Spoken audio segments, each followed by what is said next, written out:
தோழர்களுக்கு வணக்கம். நான் உங்கள் அம்பேத்கரின் மாணவன். ஒரு 2 நாளுக்கு முன்னாடி ஒரு சுதந்திர போராட்ட வீரரோட தாயை வந்து கைது பண்ணிருக்காங்க.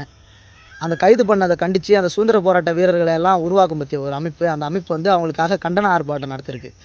அந்த கைது பண்ணவங்க பேர் அப்படின்னா யாருன்னா கிருஷ்ணகுமாரி அப்படிங்கிறவன். அந்த சுதந்திர போராட்ட வீரர் யார் தெரியுமா?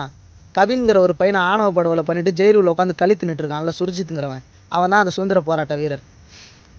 அவங்க அந்த பாதிக்கப்பட்ட குடும்பத்தினுடைய தொடர் அழுத்தத்தினாலும், விடுதலை சிறுத்தைகள் கட்சியினுடைய தொடர் அழுத்தத்தினாலும், திமுக ஆட்சியில் செய்யாததை தாவேக்கா ஆட்சியில் அவங்க அம்மா வந்து கைது பண்ணிருக்காங்க. ஏன்னா திமுக ஆட்சியில் வந்து அவங்க அப்பாவையும் அந்த சுர்ஜித்துங்கிறவனையும் தான் கைது பண்ணிருந்தாங்க. இப்போ வந்து தாவேக்கா ஆட்சி அமைஞ்ச ஒரு சில நாட்களில் தொடர் அழுத்தத்தால் இப்போ வந்து அந்த பையனை அவங்க அம்மாவையும் அரெஸ்ட் பண்ணிருக்காங்க. இதுக்கு கண்டித்து அப்படியே பெரிய சுதந்திர போராட்ட தியாகியை வந்து அரெஸ்ட் பண்ணிட்ட மாதிரி அந்த கட்சி என்ன கட்சின்னு அது ஏதோ சின்ன கட்சின்னு நினைக்கிற ஒரு 10 பேரை கூட்டி கண்டன ஆர்ப்பாட்டம் நடத்திட்டு இருக்காங்க. போரிட்ட வம்சத்தை போராட தூண்டாதேன்ற முழக்கம் வேற. ஏன்னா உன் தாத்தன் பெருமை, உன் முப்பாட்டன் பெருமை தூக்கி குப்பையில் போடுறா. உனக்கு என்னடா பெருமை இருக்குங்க?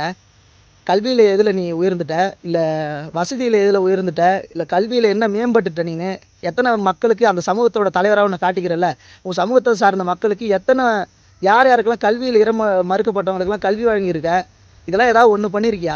ஏப்பா என் மக்கள் வந்து இந்த கல்வியில் பின்தங்கி இருக்காங்க, என் மக்களுக்கான இந்த இடஒதுக்கீடு வேணும், என் மக்களுக்காக இந்த கல்வியில் இதை நீங்கள் செஞ்சு கொடுங்க அப்படின்னு இது வரைக்கும் கேட்டிருக்கியா? என் மக்களுக்கு அரசு வேலை கிடைக்கல, அந்த அரசு வேலை வழங்க வாய்ப்பு கொடுத்துங்க அப்படின்ற இது வரைக்கும் ஏதாவது அந்த மக்களுக்காக எந்த இடத்துல நான் குரல் கொடுத்துருக்கீங்களாம்?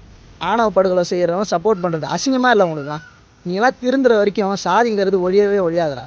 இந்த குடும்பத்தினுடைய அழுத்தத்தாலும், விடுதலை சிறுத்தைகளுடைய அழுத்தத்தாலும் 10 மாதம் கழித்து அந்த கவினோடைய சகோதரருக்கு ஒரு அரசு வேலையை இன்றைக்கி அவங்க அம்மாவும் கைது செய்யப்பட்டிருக்காங்க. இது உண்மையிலே வரவேற்கக்கூடியது. இதை எதிர்த்து கண்டன ஆர்ப்பாட்டம் எழுப்புறான்னு நீ எவ்வளோ பெரிய சாதி பிடிச்சவனா இருப்ப. இந்த மாதிரி இருக்கிற வரைக்கும் ஆணவ படுகொலை நடந்துட்டு தான்டா இருக்கும். முதல்ல நீங்கள் திருந்துங்கடா.